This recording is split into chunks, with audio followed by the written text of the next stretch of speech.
இந்த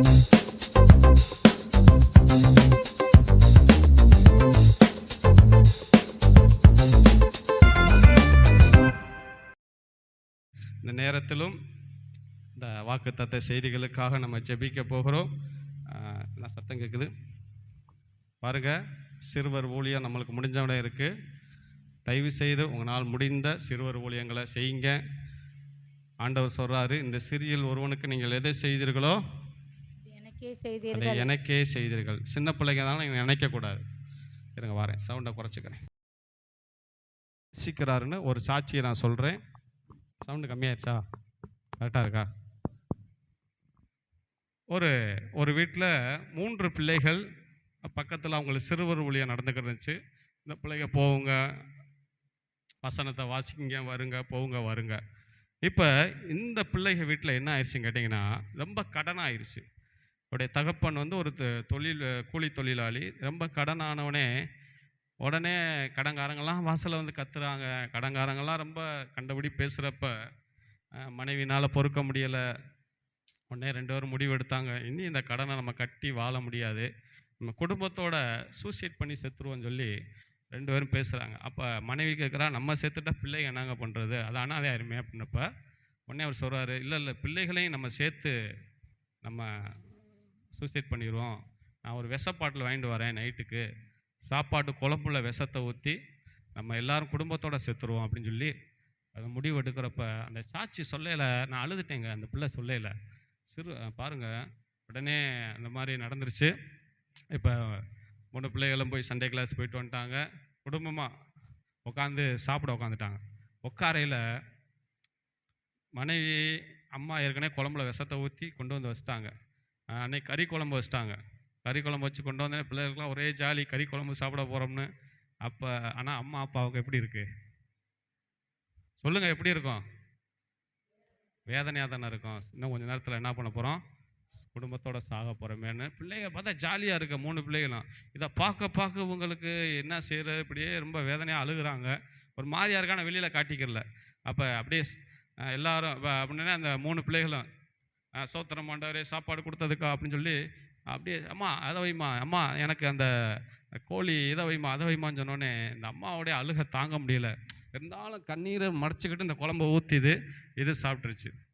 சாப்பிட்டு அப்படியே படுக்கிறாங்க. படுக்க போகல அப்போ அம்மா எங்களை காலையில் ஊசி போட்டுருமா அப்படின்னோடனே இந்த அம்மா போய் அடுப்படிக்கில் தேம்பி அழுகுது. காலையில் எப்படி எந்திரிப்ப, நம்ம தான் செத்து போகிறோமே, விஷத்தை சாப்பிட்டோமேன்னு சொல்லி இந்த அம்மா அப்படியே சொல்லிடு. 1/2 மணி நேரம் ஆச்சு, 1 மணி நேரம் ஆச்சு, 1.5 மணி நேரம் ஆகியும் யாருக்குமே எதுவுமே செய்யலை. அப்போ கணவர் கேட்குறாரு, ஏம்மா விஷத்தை கலந்தியா இல்லையா அப்படின்னு கேட்குறாரு. கலந்தேங்க. அப்புறம் ஏன் இதாகலை? நானே பாருங்கள், இவங்க பேசுகிறத பிள்ளைய ஏற்கனவே கேட்டுருச்சுங்க. இவங்க 2 பேரும் விஷத்தை கலந்துறத உடனே பிள்ளைய கேட்டுருச்சுங்க. இந்த பிள்ளைங்க என்ன பண்ணிருச்சுங்கன்னா, இந்த அம்மா விஷப்பாட்டில் வாங்கி வச்சுருந்தப்ப அந்த விஷப்பாட்டில் எடுத்து அந்த விஷத்தெல்லாம் ஊற்றி வெறும் தண்ணியை கலந்து ஒரு வச்சிருச்சுங்க. இப்போ அவர் ஊற்றுனது என்ன கிடையாது, விஷம் இல்லை. இந்த பிள்ளைங்க அதுக்கு முன்னாடி செட் பண்ணி எல்லாம் 3 பிள்ளைகள் ரெடி பண்ணிருச்சுங்க. இப்போ இவங்க விஷத்தை சாப்பிடல, சும்மா தான் சாப்பிட்ருக்காங்க. அப்போ ஏன் ஆகலைன்னு கேட்டவனே அப்போ அந்த பிள்ளை இருந்துச்சா, நம்ம எதுக்குப்பா சாகணும், நம்ம எதுக்கு சாகணும், இல்லைம்மா கடனாக இருக்குது அதனால் விஷத்தை கலந்தோம், ஏசப்பா இருப்பா சண்டே கிளாஸில் சொல்லி கொடுத்துருக்காங்கப்பா, எது வந்தாலும் ஏசப்பா நம்மளுக்கு உதவி செய்வான்னு சொல்லப்பா, நம்ம கடனை அடப்பா இருப்பான்னு சொன்னோடனே இந்த தாய் தகப்பன் அந்த பிள்ளையை வாரி அணைச்சி இந்த இயேசுவை நம்புறேன்னு சொல்லி அதுக்கப்புறம் அங்கே உள்ள பக்கத்தில் ஆலயத்துக்கு போனாங்க. அதுக்கப்புறம் சொல்கிறாங்க, இந்த கடனெல்லாம் அடைச்சி அந்த குடும்பம் ஆசீர்வாதமாக ஆனாங்க. அல்லேலூயா, அல்லேலூயா. இது எப்படி வந்துச்சு? சண்டே கிளாஸில் சிறுவர் ஊழியம். சிறுவர் ஊழியத்தை ஏன்னா தான் நினைக்கக்கூடாது. நீங்கள் நினைக்கிறீங்க நம்ம ஏதோ ஒரு பாட்டு சொல்லிக் கொடுக்குறோம், ஒரு வசனம் சொல்லிக் கொடுக்குறோம் நினைக்கக்கூடாது.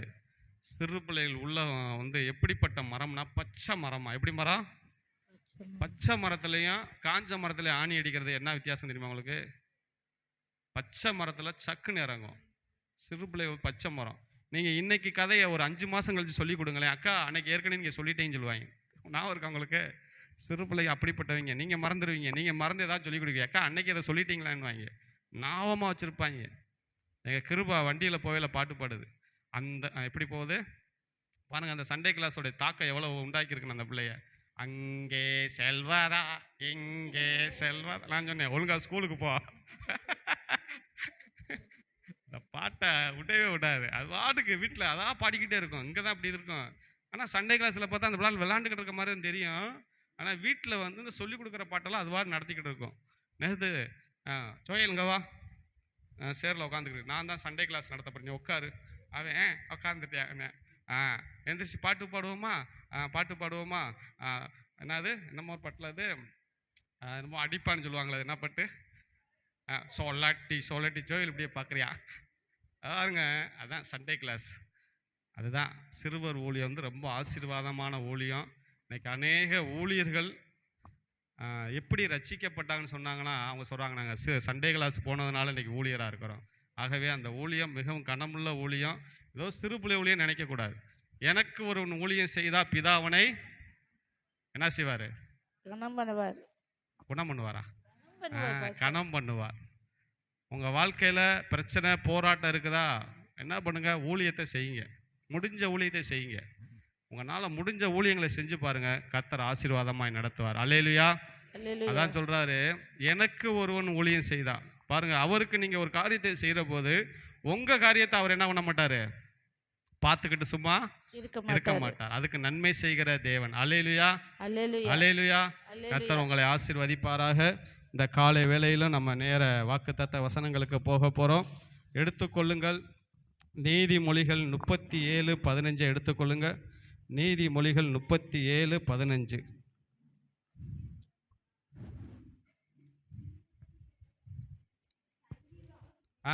சாரி எனக்கு என்ன நீதிமொழினே வருது. சாரி, காலையில் அப்படித்தான் அந்த சுசிலாமாவுக்கும் ஜெபம் பண்ணேன், நீதிமொழிகள்னு சொல்லி. எனக்கு சரி, நீதிமொழிகள் எடுத்துக்கொள்ளுங்க. சரி, சாரி என்னன்னு தெரியல, நீதிமொழியில் நிற்கிறேன். இதை ஏன் அந்த தாக்கம்னு நான் சொல்கிறேன். நீதிமொழிகள் எடுத்துக்கொள்ளுங்க. சங்கீதம் 37:15. ஆனாலும் 37:5. சாரி, 37:5. வழிகளை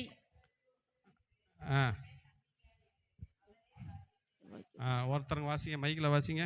உன் வழியை கர்த்தருக்கு ஒப்புவித்து அவர் மேல் நம்பிக்கையாயிரு, அவரே காரியத்தை வாய்க்க பண்ணுவார். பாருங்க, இங்க அழகான ஒரு வசனம். நான் ஏன் அடிக்கடி நீதிமொழி சொல்றேன்னு கேட்டீங்கன்னா, இந்த விஷயத்தை நான் சொல்றேன். நான் எடுத்த வாக்கு தத்தம் வந்து வேற வாக்கு தத்தம் இல்லை. இப்போ நீதிமொழி ஏன் சொல்றேன்னு சொல்றேன், அதுக்கு சொல்றேன். என் வாயில ஏன் அதுக்கடி அந்த நீதிமொழி வருதுன்னா, நான் எடுத்த வாக்கு தத்தம் வந்து வேற வாக்கு தத்தமாக எடுத்தேன். ஏன்னா செவ்வாய் புதன்கிழமை நான் எடுத்த வாக்கு தத்தத்தை எழுதி வச்சுட்டு இதான் வாக்கு தத்தம் அந்த மாதம் நம்ம கொடுக்க போகிறோன்னு நீதிமொழியில் தான் எடுத்தேன். நீதிமொழியில் தான் அந்த வாக்கு தத்தத்தை எடுத்தேன். அதனால தான் நீதிமொழின்னு வருது. அதிலே பழக்கிட்டேன். வெள்ளிக்கிழமை எங்கள் பாப்பாவோட ஸ்கூலுக்கு போய்கிட்டு இருக்கேன். ஸ்கூலுக்கு விட்டுட்டு அந்த வாசலில் பார்த்தீங்கன்னா ஒரு காரில் ஒரு வசனம் இருந்துச்சு. இந்த வசனம் தான் இப்போ படித்த வசனம். என்ன வசனம்? உன் வழியை கர்த்தருக்கு ஒப்புவித்து கர்த்தர் மேல் நம்பிக்கையாயிரு, அவர் காரியங்களை வாய்க்க பண்ணுவார். நான் இதை படித்தேன். நம்ம நிறையா படிப்போம், காரில் செவருகளில் இப்படிலாம் ஆட்டோவில் படிப்போம். நான் படிச்சுட்டு இப்படி வந்தாலும் சில வசனங்கள் வந்து என்ன செய்யும்னா, படிச்சுட்டு வந்தாலும் அது உள்ளத்தை விட்டு என்ன பண்ணாது, போகாது. அது ஒரு ஃபயராக எரியும். அது இந்த ஆவியில் கனெக்ஷன் இருக்கிறவங்களுக்கு அந்த நான் சொல்கிற அந்த அருமை தெரியும். இந்த வசனம் என்னை விட்டு போக மாட்டேங்குது. அது வந்து எனக்குள்ளே பற்றி எரிஞ்சுக்கிட்டு இருக்கு. எப்படின்னு கேட்டிங்கன்னா, அந்த எம்மாவூர் சீசர்களை இயேசு போன போது அவங்களுடைய இருதயம் எப்படி என்ன செஞ்சான், இயேசு கிறிஸ்து பேசும்போது எம்மாவுடைய சீசர்கள் இருதயம் எப்படி இருந்துச்சான், கொழுந்து விட்டு எரிந்ததுன்னு போட்டிருக்கு. அந்த மாதிரி எனக்குள்ளே கொழுந்து விட்டு எரியுது. ஆண்டவரே இது என்ன அப்படின்னு கேட்குறப்ப, அப்போ உள்ளேருந்து ஆவியான உணர்த்துறாரு, இதுதான் இந்த மாதம் நீ வாக்கு தத்தமாக எடுக்கணும். இல்லை ஆண்டவரே நான் வேற, இதுதான் உனக்கு வாக்கு தத்தம் அப்படின்றப்ப, அப்போ தான் பார்த்தேன், இன்னும் 3 மாதங்கள் உனக்கு உண்டு. இந்த வருஷத்தில் முடிவில் 3 மாதங்கள் ஆக போகிறது. நீ இப்போது புதிய வருஷத்துக்கு போகணும்னா முதலாவது நீ என்ன செய்யணும்? போன வாரம் நம்ம என்ன வாக்கு தத்தம் பார்த்தோம்? தேவரே எங்களை சிறுமைப்படுத்தின நாட்களுக்கும் துன்பத்தை கண்டவர்களுக்கும் இதெல்லாம் மாறணும். நீ போன வாரம் ஒரு வாக்கு தத்தம் எடுத்தல. இப்போ நான் கொடுக்கறது என்னன்னா, இதெல்லாம் உன் வாழ்க்கையில் உன் சிறுமை மாறணும், எல்லாம் மாறணும். அநேக காரியங்களுக்கு நான் ஜெபித்துக்கிட்டு இருக்கிறேன். ஆண்டவர் இதெல்லாம் நடக்கணும். இதெல்லாம் நடக்கணும்னா இந்த வாக்கு தத்தம் முதலாவது இதில் என்ன போட்டிருக்குன்னா, உன் வழியை எப்படி போட்டிருக்கு? உன் வழியை கர்த்தருக்கு ஒப்புவி. அல்லேலூயா. அல்லேலூயா. உன் வழியை கர்த்தருக்கு ஒப்புவி. எனக்கு ரொம்ப அப்போ என்ன ஆண்டவரே, இத்தனை நாள் நாங்கள் ஒப்புவிக்காமல் இருந்தோமா? இல்லை. உன் வழியை முழுமையாக ஒப்பு கொடு. உன் வழியை கர்த்தருக்கு ஒப்புவித்து அவர் மேல் நம்பிக்கையாக இருந்தால் அவர் காரியத்தை வாய்க்க பண்ணுகிற தேவனார். உன் வழியை கர்த்தருக்கு ஒப்புவி. சரி, வழியை ஒப்பு கொடுக்கறது சாதாரண காரியமா லேசான காரியமா? உங்கள் வழியை கர்த்தரிடத்தில் ஒப்பு கொடுக்கறது, எல்லாரும் கவனிக்கலைன்னு அர்த்தம். உங்கள் வழியை கர்த்தருக்கு ஒப்பு கொடுக்கறது சாதாரண காரியமா லேசான காரியமா? சொல்லுங்க, யாரும் சொல்லுங்க. ரெண்டுமே. உங்கள் வழியை கர்த்தரிடத்தில் ஒப்பு கொடுக்கறது லேசான காரியமா கஷ்டமான காரியமா? கஷ்டமான காரியம். ஏன்னா உங்களுக்குன்னு சில வழிகள் வச்சுருப்பீங்க. அது உங்களுக்கு சந்தோஷத்தை தரலாம், உங்களுக்கு மகிழ்ச்சியை தரலாம், அது ஷார்ட்கட்டாக இருக்கலாம். ஒருவேளை இப்படி போனால் நம்ம இதை அடைஞ்சிடலாம்னு சில மனது மாமிசம் சில வழிகளை வச்சுருப்பீங்க. அந்த வழிகளை தூக்கி யார்கிட்ட ஒப்பு கொடுக்க சொல்கிறாரு? நீ என்கிட்ட ஒப்பு கொடுன்றாரு. நீ நினைக்கிறதோ, உனக்கு சந்தோஷம் தரதோ, உனக்கு மகிழ்ச்சி தரதோ, நீ விரும்புகிறதோ இதெல்லாம் செய்யாமல் உன் வழியை யார்கிட்ட ஒப்பு கொடுத்துரு? என்கிட்ட ஒப்பு கொடு. உன் வழியை கர்த்தருக்கு ஒப்புவித்து. வழியை ஒப்பு கொடுக்கறது சாதாரண காரியம் இல்லைங்க. அது எல்லாரும் செய்ய மாட்டாங்க. நான் சொல்கிறது, ஆவியானுடைய அந்த கனெக்ஷன் இருக்கிறவங்க, ஆவியான்ட்ட அதிகமாக ஜெபிக்கிறவங்க, ஆண்டவர் அதிகமாக நேசிக்கிறவங்க தான் இந்த காரியங்களை செய்ய முடியும். எல்லாரும் செய்ய முடியாது. ஏன்னா எல்லாத்துக்கும் ஒரு வழி இருக்குது. அவங்களுக்கு ஒரு வழி இருக்குது, ஒரு மனசு இருக்குது, அவங்களுக்குன்னு ஒரு சந்தோஷம் இருக்குது, அவங்களுக்குன்னு சில காரியங்களை நினச்சி வச்சுருப்பாங்க, இப்படி செய்யணும் அப்படி செய்யணும்னு. ஆனால் ஆண்டவர் சொல்கிறாரு, அதையெல்லாம் நீ விட்டுட்டு அந்த வழியை தூக்கி எங்கே கொடுத்துரு? என்கிட்ட கொடுத்துரு. ஒருவேளை நான் சொல்கிறேன் பாருங்கள், அந்த வழி உங்களுக்கு எப்படி வேணாலும் தோணலாம். நான் சொல்கிறேன் பார்த்தீங்களா, நீங்கள் இப்படி போனால் நம்மளுக்கு இப்படி நன்மை கிடச்சிரும், அப்படி செஞ்சிடும், இப்படி செஞ்சிடும், சந்தோஷத்தை தரலாம், மகிழ்ச்சியை தரலாம். அது வேதம் சொல்லுது, மனுஷனுக்கு செம்மையாய் தோண்டுகிற வழி உண்டு, அது முடிவு எப்படி இருக்குமா? மரண வழிகள். மனுஷனுக்கு அது எப்படி தோண்டுமா? செம்மையா தோன்றுமா. உங்களுக்கு சந்தோஷமா இருக்கு, மகிழ்ச்சியா இருக்கு, ஆகா இப்படி போனா அப்படி செஞ்சிடலாம், கர்த்தர் நம்ம கூட இருக்கிற, அதை செஞ்சிடலாம் இதை செஞ்சிடலாம் போவீங்க. அது முடிவு எப்படி இருக்குமா? வேதனையை தருமா. அது முடிவு எப்படி இருக்குமா? உங்களை கஷ்டப்படுத்துமா. அதனால தான் போட்டிருக்கு நீதிமொழி அழகா, மனுஷனுக்கு செம்மையாய் தோண்டுகிற வழி உண்டு, அது முடிவு எப்படி இருக்குமா? மரண வழி. எப்பவுமே பிசாசு பின்னாடி இருக்கிறத உங்களுக்கு காட்டவே மாட்டான். தூரத்தில் பக்கத்தில் இருக்கிறத உங்களுக்கு ஃபோக்கஸ் பண்ணிக்கிட்டே இருப்பான். அதுக்கு பின்னாடி என்னென்ன இருக்குது பாருங்களேன். நீங்கள் ஒரு ஜவுளி கடைக்கு போய் நல்ல விலையுயர்ந்த சேலையை வாங்கிட்டு வரீங்க, அதோடைய சாயம் எப்போ போகும்? தண்ணியில் போட்டோடனே ஈன்னு பல்ல காட்டிடும். அந்த மாதிரி தான் உங்களுக்கு செம்மையாக தோண்டுகிற ஒரு வழி இருந்தாலும் அது கர்த்தருக்கு அது எப்படி கேட்டீங்கன்னா மரண வழிகள். ஆனால் கர்த்தரிடத்தில் ஒப்பு கொடுத்தா அந்த வழி எப்படி இருக்கும்? உங்களுக்கு கஷ்டமாக இருக்கும், வேதனையாக இருக்கும். ஐயோ ரொம்ப அதாவது எப்படின்னா ஒட்டைச்சு உங்கள் உள்ளத்தை அப்படியே அந்த வழியை ஒப்பு கொடுக்குறப்ப உங்களுக்கு ஒரு மாதிரியா இருக்கும். ஏன்டா இப்படி நம்மளை ஆண்டவர் சோதிக்கிற மாதிரி இருக்கும்.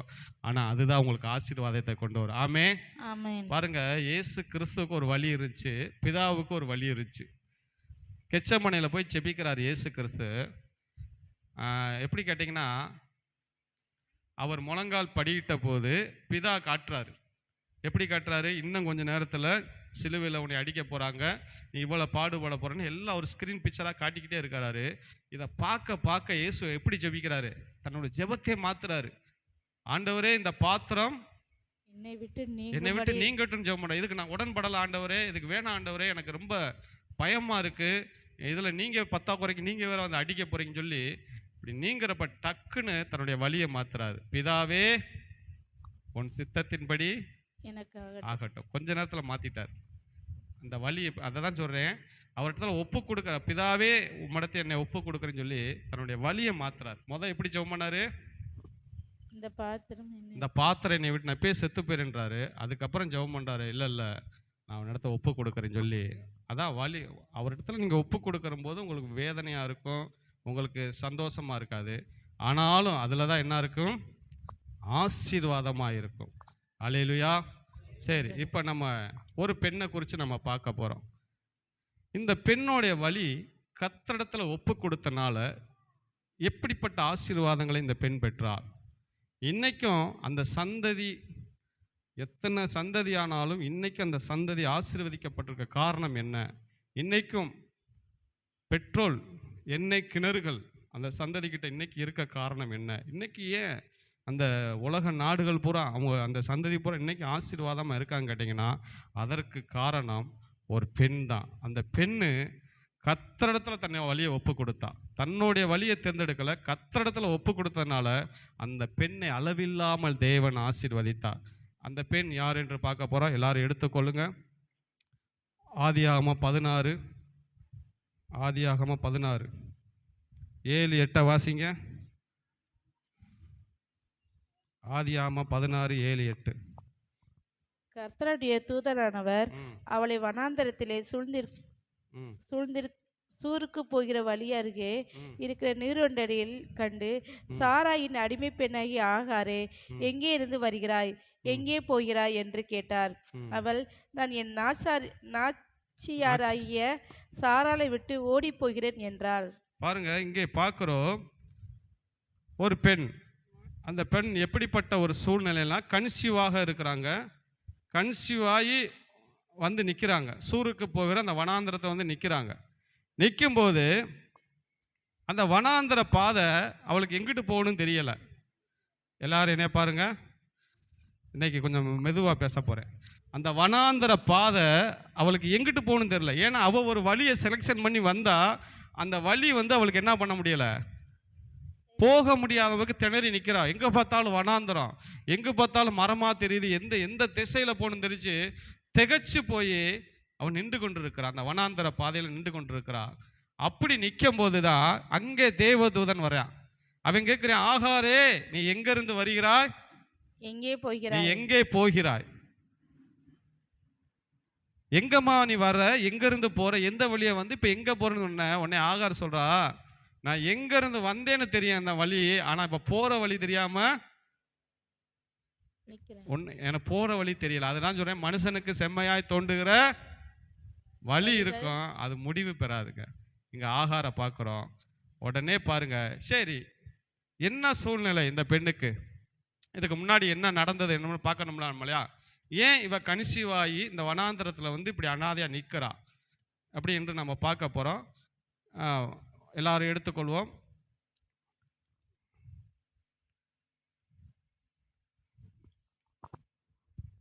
நான் சொல்கிறேன், வசனத்தை சொல்லாமல் சீக்கிரமாக சொல்லிட்டு போகிறேன், ஏன்னா ரொம்ப நேரம் ஆயிடுச்சு.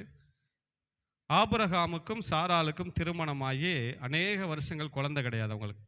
ஆபிரகாம் எல்லா சொத்து, எல்லா பூமி தாங்கக்கூடாது செல்வம் எல்லாம் சேர்ந்துருச்சு, ஆனாலும் உங்களுக்கு குழந்தை இல்லை. இப்போ ஆபிரகாம் நடந்து வரையில் எல்லாரும் என்ன சொல்லுவாங்க, ஐயா வணக்கங்கய்யா, உங்களை பார்த்து ரொம்ப சந்தோஷமான்னு சொல்லிட்டு போனவொடனே பின்னாடி என்ன சொல்லுவாங்க தெரியுமா, இந்த ஆள் சொத்து சேர்த்து என்ன பண்ண, இந்த ஆளுக்கு என்ன இல்லை, என்னைய பாருங்க எல்லாரும் கதைக்குள்ள வாங்க, இந்த ஆள் சொத்து இருந்து என்ன பண்ண, இந்த ஆளுக்கு என்ன இல்லை, குழந்தை இல்லையா அப்படின்னு சொல்லி எல்லாரும் பேசுகிறப்ப சாராளுக்கு இது ஒரு பெரிய இதாகுது. தன்னுடைய கணவரை இப்படி வந்து எல்லாரும் இப்படி பேசுகிறாங்களேன்னு சொல்லி சாராள் ஒரு முடிவு எடுக்கிறா. சரி, எனக்கு தான் குழந்தை இல்லை, ஆபிரகாமுக்கு ஒரு குழந்தைய வேணும்னு சொல்லி தன்னுடைய அடிமை பெண்ணை ஆகாரை அங்கே திருமணம் செய்திருக்கிறார். எந்த ஒரு பெண்ணு செய்யாத செயலை அங்கே சாராள் செய்கிறா. அடிமை பெண் எடுத்து தூக்கி ஆபிரகாம்கிட்ட கொடுக்குறான். இப்போ ஆபிரகாமுக்கும் ஆகாருக்கும் திருமணம் நடக்குது. திருமணம் நடந்தவனே இப்போ இந்த ஆகார் கன்சீவ் ஆகிட்டாங்க. கன்சீவ் ஆகி இப்போ நான் இந்த வசனத்தில் எடுக்க நேரம்ல ரொம்ப நேரம் ஆயிரும். அப்போ கன்சீவ் ஆனவனே இப்போ இந்த என்ன பண்ணுறாங்க கேட்டிங்கன்னா, இந்த ஆகார் சாரால் அற்பமாக பார்க்குறாங்க. நான் மாசமாயிட்டேன், நான் கன்சீவ் ஆகிட்டேன், உனக்கு குழந்தை இல்லைன்னு உடனே இந்த சாரால் ஆபிரகாம்கிட்ட கூட்டு சண்டை போகிறா. பாரு, அடிமை பெண் வந்து என்னை ரொம்ப அற்பமாக பார்க்குறேன்னு சொன்னோடனே உடனே ஆபிரகாம் சொல்கிறாரு, அவன் கையில் தானே இருக்கா, உனக்கு நலமானதை செய்ய அப்படின்னு சொன்னோடனே வேதம் சொல்லுது. அந்த வசனத்தை எடுத்துருவோமா, நேரம் ஆயிரும் நினைக்கிறேன். வேதம் சொல்லுது, கடுமையான வேலைகளை வாங்கினான் போட்டிருக்கு. என்ன வேலை வாங்கினாலாம், கடுமையான வேலைகள். யார் வேலை வாங்கினா, சாராள். சாராள் ஆகார கடுமையாக வேலை வாங்குறா. அதாவது ஒரு கன்சீவாக இருக்கிற ஒரு பெண்ணுன்னு கூட பார்க்காம, ஈவிரக்கம் இல்லாமல் ஒரு கன்சீவ் ஆகிட்டா அவங்களுக்கு என்னென்ன பலவீனம் இருக்கும், ஓயாமல் வாமிட் வரும், அவங்க கஷ்டமான வேலைகளை பார்க்கக்கூடாது, அவங்களுக்கு சில பலவீனங்கள் இருக்கும்ல. ஆனால் இவ அதெல்லாம் பார்க்கல. இவளை போட்டு கொடுமையாக வேலை வாங்குறா. வேலை வாங்கினோடனே இந்த ஆகார் என்ன பண்ணுறா, இதுக்கு மேலே என்னால் வேலை செய்ய முடியாது, நான் கன்சீவாக இருக்கேன், வேலை பார்த்தேன், வேலை பார்க்க முடியாதுன்னு சொல்லி வீட்டை விட்டு வெளியேறுகிற ஒரு சூழ்நிலை அங்கே உண்டாகுது. இப்போ தான் வீட்டை விட்டு வெளியே போகிறா. இப்போ ஒரு வழியை தேர்ந்தெடுக்கிறா. என்ன வழி? எல்லாரும் என்ன பாருங்க, சாராள்கிட்ட இருக்கக்கூடாது, நம்ம ஒரு வழியை பார்த்துன்னு சொல்லி அந்த வழியில் போகிறா. அப்படி வந்து எங்கே நிற்கிறா? இப்போ 16 அதிகாரத்தில் இந்த வனாந்தரத்தில் சூருக்கு போகிற வழியில் நின்று கொண்டு இருக்கிறா. அங்கே வந்து நிற்கிறா வனாந்தரத்தில். பார்த்தா இப்போ தேவதூதன் சொல்கிறான், எங்கே போக போகிற? அப்போ சொல்கிறா, இல்லை என்னால் தாங்க முடியலை, சாராள் என்னை ரொம்ப வேலை வாங்குறா, நான் கன்சீவாக இருக்கேன், என்னால் முடியலன்னு சொல்லி அழுகிறப்ப தேவதூதன் அதற்கு என்ன சொல்லுகிறான், அதை தான் நான் இப்போ உங்கள்கிட்ட காட்ட போகிறேன். உன் வழியை கர்த்தரிடத்தில் ஒப்புவி. பாருங்க, தேவதூதன் என்ன சொல்லணும், நீங்களாம் என்ன சொல்லுவீங்க?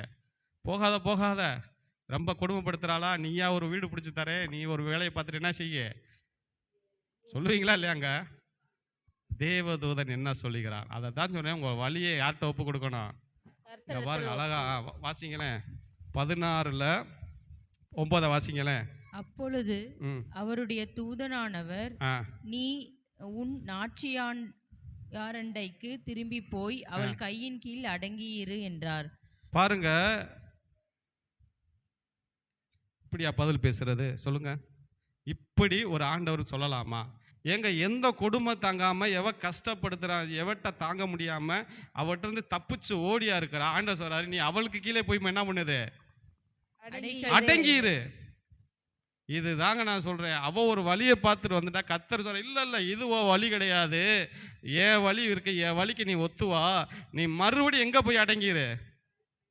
உன் நாச்சியா எந்த சாரால் உனக்கு கொடுமைப்படுத்தினாலும், எவ உனக்கு கடினமாக உன்னை கொஞ்சம் கூட கன்சீவாக கொஞ்சம் கூட உன்னை பாரபட்ச பார்க்க வேளாம், அவட்டே நீ போய் அடங்கி இருன்னு சொல்லி, அதுக்கப்புறம் நீ அடங்கி இருந்தேனா, உன் வழியை என்கிட்ட ஒப்பு கொடுத்துட்டேனா, அதுக்கப்புறம் ஆசீர்வாதத்தை சொல்றாரு. பாருங்களேன், வாசிங்களேன், 10 வாசிங்களேன். பின்னும் கர்த்தருடைய தூதனானவர் அவளை நோக்கி, உன் சந்ததியை மிகவும் பெருக பண்ணுவேன், உன் சந்ததியை மிகவும் அது பெருகி எண்ணி முடியாததாய் இருக்கும் என்றார்.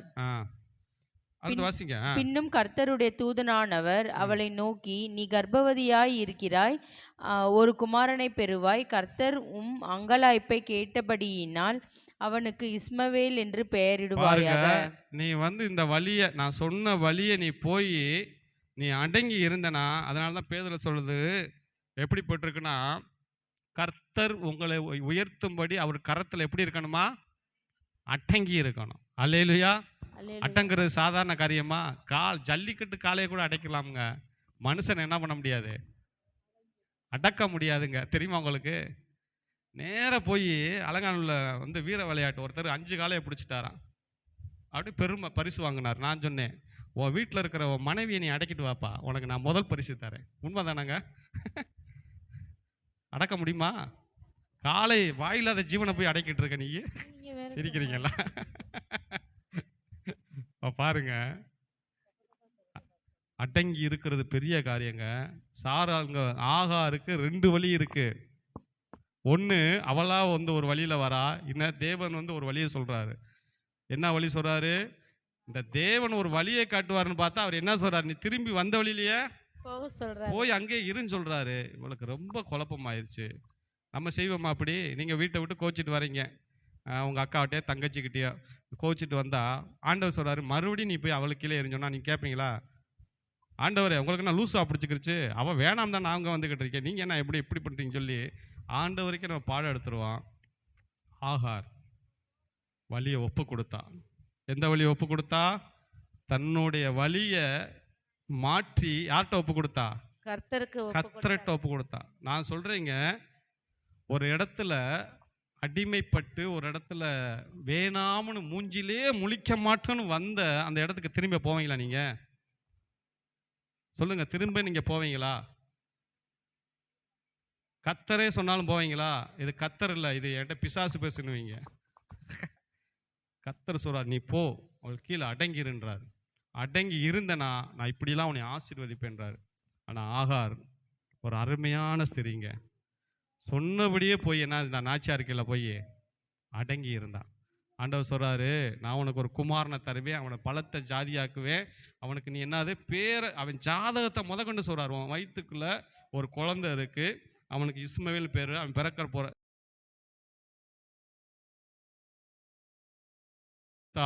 உன் பிள்ளைகளை கர்த்தர் ஆசீர்வதிப்பார். அல்லேலூயா, அல்லேலூயா, அல்லேலூயா. அல்லேலூயா. பாருங்க, அதாங்க நான் சொல்கிறேன், நம்ம வழியை தூக்கி தூக்கி எரிஞ்சிடணும். கர்த்தரிடத்துல நம்ம வழியை ஒப்பு கொடுக்கணும். அவருடைய சித்தம் நம்ம வாழ்க்கையில் நடக்கணும். அதனால தான் பரமண்டலத்தை ஜெபத்தை என்ன சொல்கிறோம்? உம்முடைய சித்தம் சொல்லுங்க.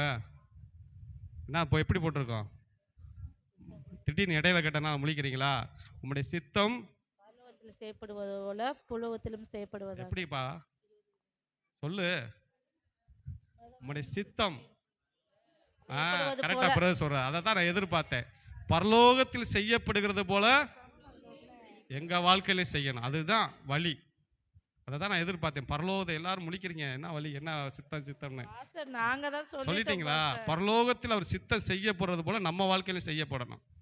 அப்போ தேவதூசரியம் போ, ஏன்னா நீ கர்ப்பமாக இருக்க, உள்ளுக்குள்ள ஒரு பேபி இருக்கு, உன் குழந்தை ரொம்ப முக்கியம், நீ அதை பத்திரமா பெற்று எடுக்கணும், நீ போய் நாச்சியார் இருக்கையில் அடங்குன்னு சொல்லி இப்போ மறுபடியும் போயிட்டா. போனோடனே இங்கே வாருங்களேன், செய்திக்குள்ளே வாங்களேன், நான் ஒரு காமன் நேரத்தை சீக்கிரமாக சொல்லி முடிக்கிறேன். பெரிய செய்தியாக போவோம், நான் சீக்கிரமாக எல்லாத்தையும் கட் பண்ணிவிட்டு சில முக்கியமான சொல்கிறேன். போய் உள்ளே அங்கே போய் மறுபடியும் நாச்சியார்கிட்ட போயிட்டா. நினச்சி பாருங்களேன், நீங்கள் சாதாரண அந்த வேதத்தை படிக்கிறீங்க, எந்த இடத்துல அவமானப்பட்டு, எந்த இடத்த வேணான்னு சொல்லி, எந்த இடத்துல மூஞ்சிலே முழிக்க மாட்டேன்னு சொல்லி வந்தாலும் அதே இடத்துக்கு திரும்ப போகிறது கஷ்டமாக லேசாங்க? ரொம்ப கஷ்டம்ல. அவ கேட்பாள, ஏய் போனையா, உனக்கு வேற வழி இல்லாமல் தானே திரும்ப வந்து கேட்பாங்களா இல்லையா? கேட்பாங்களா இல்லையாங்க? அப்படிதான் சாராள் கேட்டிருப்பா. போனேல என்னமோ பெரிய வீராப்படுத்து போனா வந்துட்டே இல்லை மறுபடியும். நான் போன வாரம் கதை சொன்ன மாதிரி தான். பெட்டியை தூக்கிட்டு நேரம் எங்கே போவாங்க சண்டைனா? அம்மா வீட்டுக்கு. அம்மா வீட்டுக்கு போய் அங்கே அம்மா கூட சண்டை போட்டு மறுபடியும் எங்கே வந்துடுவாங்க? வீட்டுக்கார வீட்டுக்கு வந்துடுவாங்க. இப்படியே போய்கிட்டு இருப்பாங்க பாருங்க. அதே மாதிரி தான் இப்போ போயிட்டு வந்துட்டா. இப்போ பாருங்க, அதை தான் சொல்கிறேன், உன் வழியை யார்கிட்ட ஒப்பு கொடுக்கணும்? கர்த்தரிடத்தில் ஒப்பு கொடு. அது செய்கிறப்ப கஷ்டமாக இருக்கும், வேதனையாக இருக்கும், உங்களுக்கு இஷ்டமே இருக்காதுங்க, உங்களுக்கு சந்தோஷத்தை தராது, ஆனாலும் ஒப்பு கொடு. இப்போ ஆகார் போயிட்டா, போய் இப்போ கொஞ்ச நாள் இருக்கிறா. சொன்ன மாதிரி குழந்தை பிறக்குது. குழந்தை பிறந்தவொடனே ஆபிரகாமுக்கு ஒரு பெரிய மகிழ்ச்சி. தன்னுடைய ரத்தத்தை சொல்ல ஒரு பிள்ளை வந்துருச்சுறான்னு சொல்லி தலை கவுந்து நடந்த சமுதாயத்தில் நான் தலை நிமிர்ந்து நடப்பேன்னு சொல்லி ஆபிரகாம் நடக்கிறாரு. இப்போ அந்த பிள்ளைக்கு இஸ்மவேல் என்று பெயர் வைக்கிறாரு. ஆபிரகாமுக்கு ஆண்டவர் அந்த பேரை சொல்லலை. யாருக்கு தான் சொன்னார்? ஆகாருக்கு தான் சொன்னார். ஆபிரகாமுக்கு அந்த வெளிப்பாடு இல்லை, ஆகாருக்கு தான் சொன்னார், நீ பிறக்கிற பிள்ளைக்கு என்ன பேர் வைக்கணும்? இஸ்மவேல்னு வைக்க சொன்னார். இப்போ ஆகார் சொல்கிறா, எங்கள் கர்த்தர் என்கிட்ட இந்த பிள்ளை சொன்னார். ஆபிரகாம் பேர்கிட்ட இஸ்மவேல் வச்சுட்டார். எல்லாம் நல்லா போய்கிட்டு இருக்கு. இப்போ குழந்தை பிறந்தவொடனே அந்த குழந்தைய தூக்கி தோல் மேலே சுமக்க, ஏன்னா பல வருஷம் குழந்தை இல்லை ஆபிரகாமுக்கு, நல்லா சுமக்க, நல்லா அப்படியே விளையாட, நல்லா அவன் அப்பா அப்பான்னு ஓடியார, அப்படியே மகிழ்ச்சியாக போய்கிட்டு இருக்கு. திடீர்னு ஒரு குண்டு வெடிக்குது. 2 பெண்கள் இங்கே சண்டை போடுறாங்க. பெண்கள்னால எப்பயுமே என்ன தான் செய்கிறாங்க? ஒரு 10 ஆண்களை தூக்கி ஒரு ரூமுக்குள்ளே போட்டால் ஒரு 10 நாள் கழிச்சு வந்தால் 10 பேர் எப்படி தான் வருவாங்க? 2 பெண்களை தூக்கி ரூமுக்குள்ளே போட்டு 10 நாள் கழிச்சா எப்படி இருப்பாங்க? அப்படியே வருவாங்கள. பார்த்துறீங்களா? பெண்களுக்கு எதிரி யார் தெரியுமா? சொல்லுங்க. பெண்கள் தான், ஆண்கள்லாம் கிடையாது. எங்கேயாச்சும் மாமனார் மருமகன் சண்டையை பார்த்துருக்கீங்களா? சில இடத்துல பார்ப்பீங்க. நிறைய இடத்துல யார் தான் சண்டை வரும்? மாமியார் மருமகள் தான் வரும். பார்த்துருக்கீங்களா? நீங்கள் கேள்விப்பட்டிருக்க மாட்டீங்க, மாமியார் மருமகள் சண்டையை கேள்விப்பட்டிருக்கீங்க. இப்போ பாருங்கள், அங்கே சண்டை நடக்குது.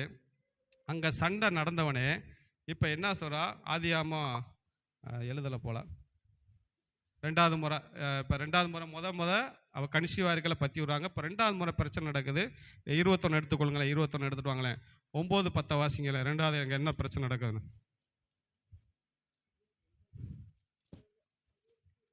21 9-10 வாசிங்க. வாசிங்க வாசிங்க வாசிங்க, டக்குன்னு வாசிங்க, நேரம். பின்பு எகிப்து தேசத்தாளாகிய ஆகார் ஆபிரகாமுக்கு பெற்ற குமாரன் பரியாசம் பண்ணுகிறதை சாராள் கண்டு ஆபிரகாமை நோக்கி, இந்த அடிமை பெண்ணையும் அவள் மகனையும் புறம்பே தள்ளும். அந்த அடிமை பெண்ணின் மகன் என் குமாரனாகிய ஈசாக்கோடே சுதந்திரவாளியாய் இருப்பதில்லை என்றாள். பாருங்க, இங்க பிரச்சனை என்ன பிரச்சனை? பிள்ளைக பிரச்சனை தான் பெரும் பிரச்சனை. அல்லேலூயா.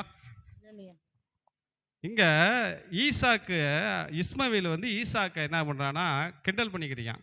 இது பெரிய பிரச்சனையாகி இப்போ சாராள் சொல்றா, இந்த அடிமை பெண்ணையும் அந்த மகனையும் பற்றி விடு, இருக்கக்கூடாது, என் பிள்ளை தான் இந்த வீட்டுக்கு சுதந்திரவாளிஞ்சனோன்னே. இப்போ ஆபிரகாமும் ஒன்றும் பேச முடியல. அங்கே ஆண்டவர்னு சொல்லிட்டாரு, உன் மனைவி சொல்வதெல்லாம் செய்யுன்னு சொல்லிட்டாரு. இப்போ பாருங்க, அந்த பிள்ளைக்கு 12-13 வயசு இருக்கும். ஆகாரு நிற்கிறா, ஒரு பக்கம் சாராளு, ஒரு பக்கம் ஆபிரகாமு வேலைக்காரன் நிற்கிறாங்க. பிரச்சனை பெருசாகிக்கிட்டு இருக்கு. வீட்டை விட்டு வெளியே போன்றா சாராள், பிள்ளைய கையில் பிடிச்சிருக்கிறா. இப்போ இந்த ஆகார் யோசிக்கிறா, இங்கே பாருங்க, என்ன பாருங்க, எல்லாரும் பேசாதீங்க. இந்த ஆகார் யோசிக்கிறா, இவங்க வேணும்னா கல்யாணம் பண்ணி வைப்பாங்க, இவங்க வேணும்னா குழந்தைய பெக்க வைப்பாங்க, இவங்க வேணாம்னா பற்றி விட்டுருவாங்களா? இந்த சாராள் இருக்காளே எஜமாட்டி, இவன் என்னை எப்படி தெரியுமா யூஸ் பண்ணா? டிஷ் பேப்பர் மாதிரி. டிஷ் பேப்பர்னு அவங்களுக்கு தெரியுமா? டிஷ் பேப்பர் தெரியுமா? இந்த கல்யாண வீட்டில் போய் சாப்பிட்டவனே அப்படியே அந்த டிஷ் பேப்பர் எப்படி எடுப்பாங்க? எடுக்கையில் அப்படியே பயபக்தியோட அழகா அப்படியே எடுத்து அது அப்படியே பூ போல இருக்கு அந்த பேப்பர். எத்தனை பேர் சாப்பிட்ருக்கீங்க அந்த மாதிரி? போயிருக்கீங்களா? நான் சொன்னது விசேஷம் விட்டு போனால் தெரியும் உங்களுக்கு. போயிருக்கீங்களா? அந்த பேப்பர் அப்படியே அழகா எடுத்து அழகா அப்படியே எடுத்து அதை தொடச்சி அதை சுருட்டி என்ன பண்ணுறாங்க? அதை போடையில் எப்படி போடுவாங்க? அதை மதிக்க கூட மாட்டாங்க. அவள் சொல்கிறா, இந்த சாராள் என்னை அப்படி தான் என்னை டிஷ் பேப்பர் மேலே யூஸ் பண்ணிட்டா.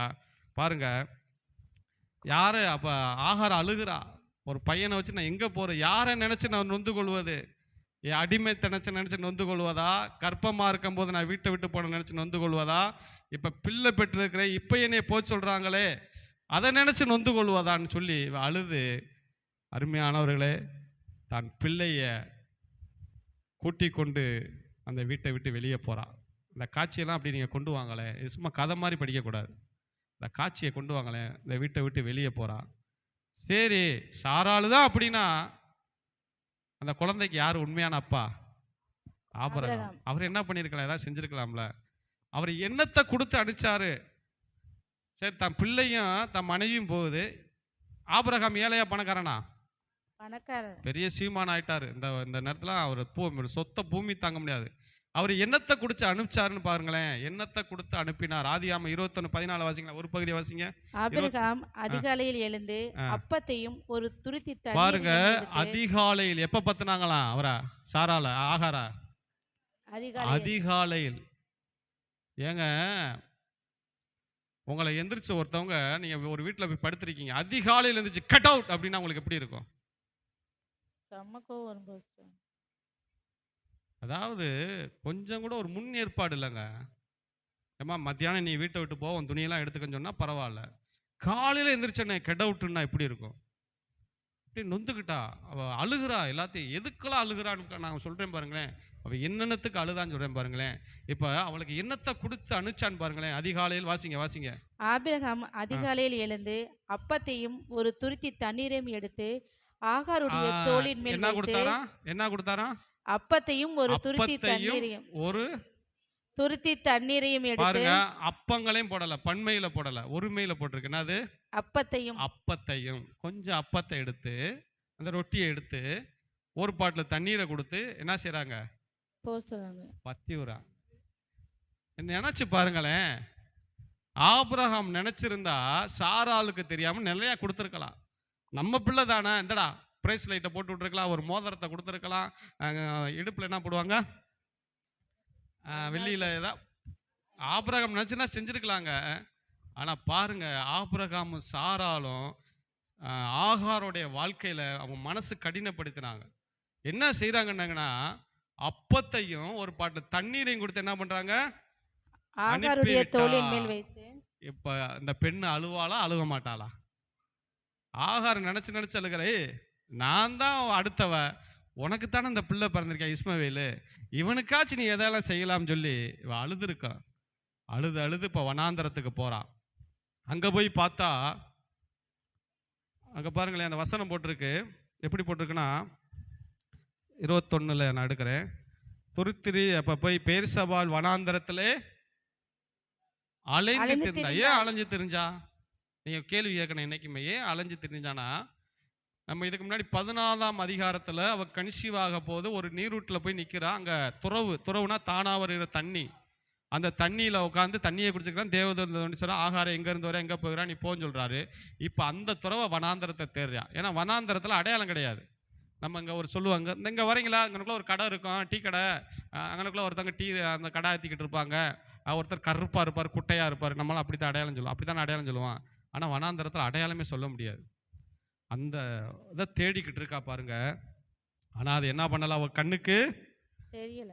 இப்போ தண்ணீரும் செலவழிஞ்சு போச்சு, கொண்டு போன அப்பமும் சொல்லுங்க காலியா போச்சு. இப்போ ஆகாரு நிர்கதியா, அனாதையா, எல்லாராலும் கைவிடப்பட்டு, ஆபிரகாமும் கைவிட்டுட்டா, சாராலும் எஜமாட்டியும் கைவிட்டுட்டா, சொந்தங்க இனமும் கைவிட்டுருச்சு. எல்லாரும் நிர்கதியா நின்று அந்த துறவை தேடுறா.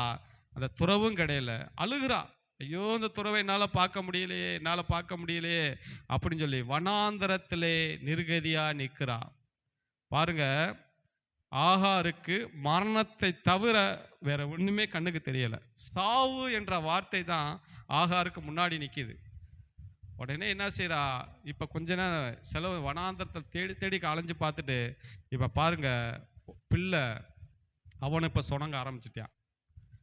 அப்பம் இல்லாமல் தண்ணி இல்லாமல் அவன் கண்ணெல்லாம் பல்செல்லாம் குறையுது, இதெல்லாம் மேலே போகுது. உடனே என்ன பண்ணுறா, 21:15 வாசிங்களேன். பிள்ளையை துருத்தியில் இருந்த தண்ணீர் செலவழி 21:15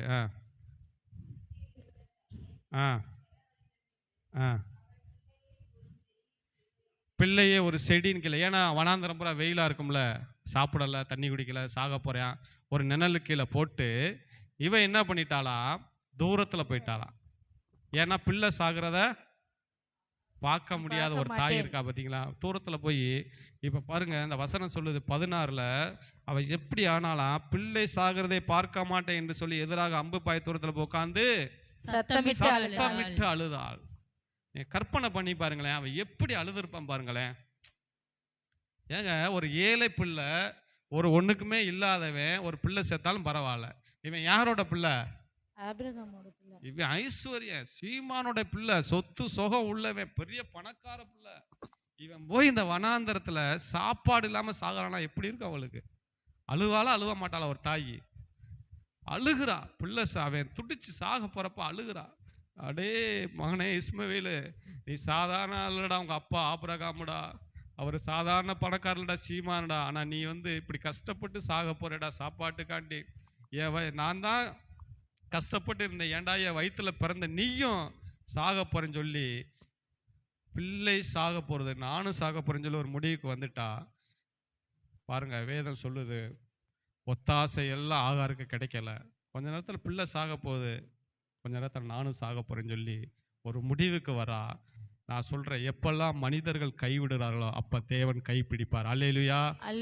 9வது மாசத்துல நான் சொல்றேன், அவர் மேல் எப்படி இருக்கணுமா, வாக்குத்தத்தம் என்ன சொல்லுது, அவர் மேல் வாக்குத்தத்தம், உன் வழியை கர்த்தருக்கு. நான் 2வது கேட்கிறேன், அவர் மேல் நம்பிக்கையா இருந்தா காரியத்தை வாய்க்க பண்ணுவார்.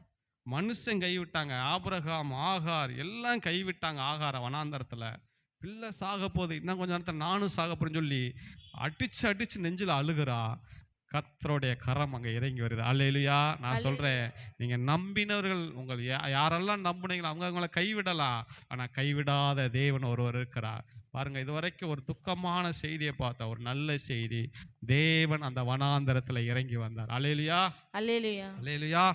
பாருங்க, ஒத்தாசை இல்லாம, உதவி இல்லாம, பொருள் உதவி இல்லாம, சாப்பாடு இல்லாம, எதுவும் இல்லாம மனுஷன் கை விட்டுட்டாங்க. ஆகாரு ஏனோ சொந்தம் எல்லாம் கை விட்டுட்டாங்க, ஆனா என் தேவன் ஆகாரை கைவிடல. அல்லேலூயா. பாருங்க, 27:17 சொல்லுது, தேவன் பிள்ளையின் சத்தத்தை கேட்டார். அல்லேலூயா. ஒருவேளை யாரும் கேட்கல, பெத்த அப்பா ஆபிரகாம் கேட்கல, நாச்சியார் கேட்கல. ஆனா பாருங்க யாரு கேட்டாரா? தேவன் பிள்ளையின் இந்த சத்தத்தை உலகத்துல எல்லாருடைய சத்தத்தையும் கேட்கிற ஒரு இருக்காருங்க. ஏழை, பணக்காரன், படிச்சவன், படிக்காதவன், எவனுக்கும் இல்ல. நீங்க கண்ணை மூடி ஏசப்பான்னு சொன்னா அவங்க சத்தத்தை கேட்பார். கேட்பார். நீங்க உதவின்னு யாருக்காச்சும் போன் பண்ணீங்கன்னா அவங்க பார்ப்பாங்க, ஐயோ வேணா நம்மகிட்ட உதவி கேட்பான்னு போனை கட் பண்ணிடுவாங்க. ஆனா இவர் உங்க கட் பண்ணாத தேவன், உங்க சத்தத்தை கேட்பார். இப்போ பாருங்க, இஸ்மவேலு சாக போறான். அவன் ஒரு வாலிபன் ஆயிட்டான். அவன் நினைக்கிறான், ஏன்டா நீங்க போட்ட சண்டையில என்ன ஏன்டா அப்படி சாக விட்டுட்டீங்க? நீங்க நினைச்சா பெத்துக்கிறீங்க, நினைச்சா வளர்க்குறீங்க, நினைச்சா நீங்க என்னை சாகடிச்சிருக்கீங்கன்னு சொல்லி பாருங்க சண்டையில என்ன ஏன்டா தூக்கி போட்டீங்க? எங்க இருங்க, ஆகார் அழுததுக்கு 7 காரணம்னா இஸ்மைல் அழுததுக்கு 8 காரணம் உண்டுங்க. நான் சொல்றேன், 7 அழுகையும் உண்டு, 8வது அழுகை உண்டு. உங்களுக்கு புரியலையா? ஆகார் அழுததுக்கு 7 காரணம் இருக்கு, ஆனா இஸ்மைல் அழுததுக்கு 8வது காரணம் தெரியுமா? சாக போற பக்கத்துல யாரு இல்ல, கதைக்கு வரலன்னு அர்த்தம். நீங்க அப்பா இல்ல, அம்மா இல்ல. ஒரு பிள்ளை முடியாம இருக்கிறப்ப யாரு மடியில தூங்க ஆசைப்படுவான்? யாரு மடியில இருக்க ஆசைப்படுவான்? அம்மா மடியில. அம்மா, டேய் மகனே விட்றா, தலைவலிக்காதடா, காய்ச்சல் அடிக்காதடா, தைலத்தை தேய்டா, அதை தேய்டா, அம்மா அம்மாவா எனக்கு அப்படியுமா இப்படிமான்னு சொல்லி அம்மா மடியில் இருப்பேன் பாருங்க. ஆஸ்பத்திரியில் இருக்கட்டும் அம்மா மடியில் தான் இருப்பேன். ஆனால் இப்போ இவளுக்கு யாரும் இல்லை, இஸ்மவேலுக்கு அம்மா அனாதையா போட்டு போயிட்டாங்க அவன் வாட்டுக்கு. ஏன் தெரியுமா? அவள் போனா அவன் சாகிறத என்னால் பார்க்க முடியும்னு சொல்லி அவளும் போயிட்டா. அனாதையா கிடைக்கான், சாகிறப்ப கூட அம்மா பக்கத்துலன்னு சொல்லி பாருங்க. அதனால தான் சொல்கிறேன், 7 அழுகையும் பாருங்க இங்கே சொல்லுது, 7 அழுகை கொண்ட காரணம் உண்டு, 8வது காரணம் கொண்டு அழுகிற உண்டு. போயிட்டாரு, அவளும் போயிட்டா. பாருங்க நிலைமை இப்படி சீரியஸாக இருக்கு. ஒரு பக்கம் மகன் துடிச்சு சாக போறான், ஒரு பக்கம் ஆகால் சத்தமிட்டு அழுகிறா. தேவன் பிள்ளை சத்தத்தை கேட்டு இறங்கி வந்து வாசிங்களேன். தேவன் பிள்ளையின் சத்தத்தை கேட்டார். தேவதூதன் வானத்திலிருந்து ஆகாரை கூப்பிட்டு, ஆகாரே உனக்கு என்ன சம்பவித்தது? பயப்படாதே, பிள்ளையாயிருக்கும் இடத்திலே தேவன் அவன் சத்தத்தை கேட்டார். பாருங்க, ஆகாரம் வந்து அந்த பயப்படாத, எல்லாரும் கைவிட்டாங்கன்னு நினைக்கிறாத, நான் உன் கூட இருக்கிறேன், நான் உன்னை தேற்றுவேன்னு சொல்லி இப்போ அங்கே சில காரியங்களை நம்ம வேகமாக பார்க்க போகிறோம். நான் 5 நிமிஷம் தான் இருக்கு, முடிக்க போகிறேன். வாசிங்களேன். எழுந்து பிள்ளை எடுத்து கையில பிடித்து கொண்டு போ, அவனை பெரிய ஜாதியாக்குவேன் என்றார். தேவன் அவனுடைய கண்களை திறந்து அப்பொழுது அவர் கொடுத்து தண்ணீர் திரும்பி பிள்ளைக்கு குடிக்க கொடுத்தார். அது வரைக்கும் அவளுக்கு துருத்தியே தெரில. ஆண்டவர் இப்போ அந்த வழியை காட்டினவனே இப்போ அவங்க துருத்தி தண்ணி வந்துருச்சு. தேவன் பிள்ளையோடு இருந்தார். எந்த பிள்ளையோடு? சாக வேண்டிய பிள்ளையோடு, வனாந்தரத்துல அனாதையா செத்து போற பிள்ளையோடு இருந்து அங்க போட்டிருக்கு குடியிருந்து. அவன் எப்படி ஆனானா சொல்லுங்க? வளர்ந்து வனாந்தரத்திலே குடியிருந்து வில்வித்தையிலே எப்படி ஆனானா? அந்த பிள்ளை வந்து பல திறமைகள் அவனுக்குள்ள வந்துருச்சு. வில் வித்தையில எப்படி ஆயிட்டான்? பாருங்க, தூரத்துல ஒரு முயல் 20 கிலோமீட்டருக்கு ஒரு முயல் போனாலும் குறிப்பாத்து அடிப்பானா. வில் வித்தையில அவனுக்கு திறமைகள் எல்லாம் வந்துருச்சு. அவனை அசைக்க முடியாத வனாந்தரத்துல ஒரு பெரிய சக்தியா மாறிட்டான். நான் வேமா முடிச்சிடறேன், அதை நிறைய எடுக்கலாம். அப்ப பாருங்க, தேவன் பிள்ளையோடு இருந்து வனாந்தரத்தில் கொடுத்து வில் வித்தையில் எப்படி ஆனானா? வல்லவனானான். நிறையா இஸ்மைலை பற்றி ஒரு டாபிக் போகலாம், ஆனால் நான் சீக்கிரமாக முடிக்கிறேன், 5 நிமிஷத்தில் இருக்கிறனால. அதுக்கப்புறம் பாருங்களேன், அவனுக்கு ஒரு பெண்ணை பார்த்து கல்யாணம் பண்ணி வைக்கிறா. அதுக்கப்புறம் அவனோட சந்ததியை நீங்கள் பார்த்தீங்கன்னா ஆச்சரியமாக இருக்கும். 25:16 வாசிங்களேன். 25:16 அவன் எப்படிப்பட்ட சந்ததியாக மாறினான் பாருங்க. 25:16 வாசிங்களேன், முடிச்சிருவான். தங்கள் கிராமத்திலும் அரண்மனையிலும் குடியிருந்து தங்கள் ஜனத்தாருக்கு 12 பிரபுக்களாகிய. எத்தனை பிரபு பெற்றெடுத்தாங்க இஸ்மவேல்? 12 பிரபுக்களாகிய. 12 பிச்சைக்காரங்களா போட்டிருக்கு? பிரபுக்களாகிய பிரபுக்களை பெற்றெடுத்தேன். அல்லேலூயா. எந்த பிள்ளை? சாக வேண்டிய பிள்ளை, அட்ரஸ் இல்லாத பிள்ளை, ஒரு ஐடியே இல்லாத பிள்ளை, 12 பிள்ளை பெற்றெடுத்து பிரபுக்களா மாத்தினான். சரி, இதெல்லாம் ஏங்க ஆச்சு? முடிச்சிடறேங்க, சம்பவத்தை முடிச்சிடறேன். இந்த ஆசீர்வாதம் அவனை பெரிய ஜாதியாக்கி அவன் மூலமா சந்ததி எழும்பி அவனை கர்த்தர் ஆசீர்வதிக்கிறார். அந்த சந்ததி தான் இன்னைக்கு யாரோட சந்ததி? இஸ்லாமியர்கள். அல்லேலூயா. இன்னைக்கும் இஸ்லாமியர்கள் ஆசீர்வதிக்கப்பட காரணம் யாருங்க? இஸ்மவேல். இருங்க, கதைக்குள்ள வரணும். கதைக்குள்ள வந்தாதான் அர்த்தம் புரியும். இன்னைக்கும் பெட்ரோல் எல்லாம் எங்க இருந்தா வருது? சவுதி. அந்த தேசத்துல பூரா அவங்க ஆசீர்வாதமா இருக்காங்க. ஆசீர்வதிக்கப்பட காரணம் யார்? ஆகார். ஆகார். ஏன் ஆகார் ஆசீர்வதிக்கப்பட, ஏன் அந்த சந்ததி ஆசீர்வதிக்கப்பட்டுச்சு? அவர் வாக்கு ஆண்டவருக்கு ஒப்பு தத்துவத்துக்கு வாங்க, கொடுத்தார். வாக்கு தத்துவத்துக்கு வாங்க. அவள் செய்கையிலே கர்த்தருக்கு ஒப்புவித்தார். தன்னுடைய வலியை யாருக்கு ஒப்புவிச்சா? கர்த்தருக்கு ஒப்புவித்தார். புரியுதா உங்களுக்கு நான் சொல்றது? அவ வலியை ஒப்பு கொடுத்தா கர்த்தர் தூக்கிட்டார், அவர் சந்ததியை ஆசீர்வதிச்சார். அல்லேலூயா. அல்லேலூயா. ஆகாரே, நான் சொன்னேன் உன் நாச்சியார்களை போய் அடங்கிருன்னு சொன்னேன். ஆனால் அது எவ்வளோ பெரிய கஷ்டம்னு எனக்கு தெரியும். ஆனாலும் அந்த வழியை என்கிட்ட ஒப்பு கொடுத்து நீ போய் அடங்கி இருந்தேல, அந்த அடங்கி இருந்தனால உன் பிள்ளையை நான் உன் பிள்ளையை உயர்த்தப்பறேன்னு சொல்லி பிள்ளையை ஆசீர்வதித்து 12 பிறப்புகளை பெற்றெடுத்து பெரிய சந்ததியாக பெருகுச்சுங்க. அடுத்து இஸ்மாயிலுடைய குணங்கள்லாம் நான் சொல்கிறேன், இன்னொரு நாள் சொல்கிறேன். அவன் எப்படிப்பட்ட கேரக்டராக இருந்தான்? வேதத்தில் பார்க்குறீங்க, துஷ்ட மனுஷன் சொல்கிறீங்க, ஆனால் அவனுக்கு சில நல்ல குணங்கள் இருந்தது. அதெல்லாம் வேதத்தில் இருக்குது, நான் காட்டுறேன். அவள் பாருங்க, அதை தான் இப்போ எதுக்கு இது நம்ம சொல்கிறோம்னா, ஒரு ஆகார் ஒரு அடிமை பெண் ஆகார் தன்னுடைய வலியை யாருக்கு ஒப்பு கொடுத்தா? பாருங்க, வசனத்தை பேசுங்க. யாருக்கு ஒப்பு கொடுத்தா? தேவனுக்கு ஒப்பு கொடுத்தார். தன்னுடைய வலியை மாற்றி கர்த்தரிடத்துல ஒப்பு கொடுத்தனால கர்த்தர் ஆகாரை ஆசீர்வதித்து அந்த பிள்ளையை ஆசீர்வதித்தார். அல்லேலூயா. நான் சொல்கிறேன், உங்கள் வலியை இன்னும் 3 மாதங்கள் தான் இருக்குது, முடிய போகுது இந்த வருஷம். உங்கள் வலியை யார்கிட்ட ஒப்பு கொடுங்க? சொல்லுங்க, கர்த்தரிடத்துல ஒப்பு கொடுங்க. உங்கள் மனசு மாமிசம் உங்களுக்கு என்னென்ன அதெல்லாம் விட்டு எரிஞ்சிட்டு, கர்த்தரே நான் என்ன செய்யணும்? சாமுவேல் சொன்னா, சொல்லும் ஆண்டவரே அடியேன் அடியேன் கேட்கிறேன். கேட்கிறேன். அதுதாங்க கர்த்தருடைய வழி. அந்த வலி உங்களுக்கு கொஞ்ச நேரம் எப்படி இருக்குன்னு தெரியுமா? அந்த வலி உங்களுக்கு பிடிக்காது, சந்தோஷத்தை தராது, மகிழ்ச்சியை தராது, எதுவுமே தராது. ஆனால் அது ஆசீர்வாதமாக உங்களுக்கு மாறும். அல்லேலூயா. பாருங்க, உன் வலியை கர்த்தருக்கு ஒப்புவித்து அவர் மேல் நம்பிக்கையா இருந்தா உன் வலியை என்ன பண்ணுவாரா? வாய்க்க பண்ணுவார். பார்த்தீங்களா, அழகான தேவ வசனம். எனக்கு இதை எடுத்த உடனே ஆகார் தான் கண்ணுக்கு வந்தாங்க. நான் ஆகாரை ஏற்கனவே பேசியிருக்கேன், ஆனால் இப்போ ஆகார் தான் வந்தார். நான் தியானிக்கிறேன் ஆகாரை குறித்து. ஏதாவது தியானம்ன்றது நீங்கள் சும்மா படிச்சுட்டு போகக்கூடாது. ஒருத்தவங்க கீழே போய் இருக்கிறது சாதாரண காரியம் இல்லைங்க. அது தன்னைவே வெறுக்கணும். எந்த இடத்துல வேணாம், எந்த இடத்துல சண்டை போட்டு அவள் மூஞ்சிலே முழிக்க மாட்டேன், அவளே ஆகாதுன்னு சொல்லி வந்தவட்ட திருப்ப ஆண்டவர் என்ன சொல்றார்? திரும்ப போய் எங்கன்னா பண்ண நீங்கள் இருப்பீங்களா? அப்படி நானே இருக்க மாட்டேன். அல்லேலூயா. ஆனால் ஆகார் இருந்தா, தன்னை அர்ப்பணிச்சா. அல்லேலூயா. நீ உடைக்கப்பட்டு நீ உருவாக்குனாதான் உன் வலியை கர்த்தருக்கு என்ன பண்ண முடியும்? ஒப்பு கொடுக்க முடியும். கண்களை மூடுவோம். பாருங்க, அளவான ஒரு செய்தி. அவர் மேல் ஒப்பு கொடுத்து நீங்க எப்படிதான் இருக்கணும்? நம்பிக்கையா இருக்கணும். அவர் மேல நம்பிக்கையா இருக்கணும்.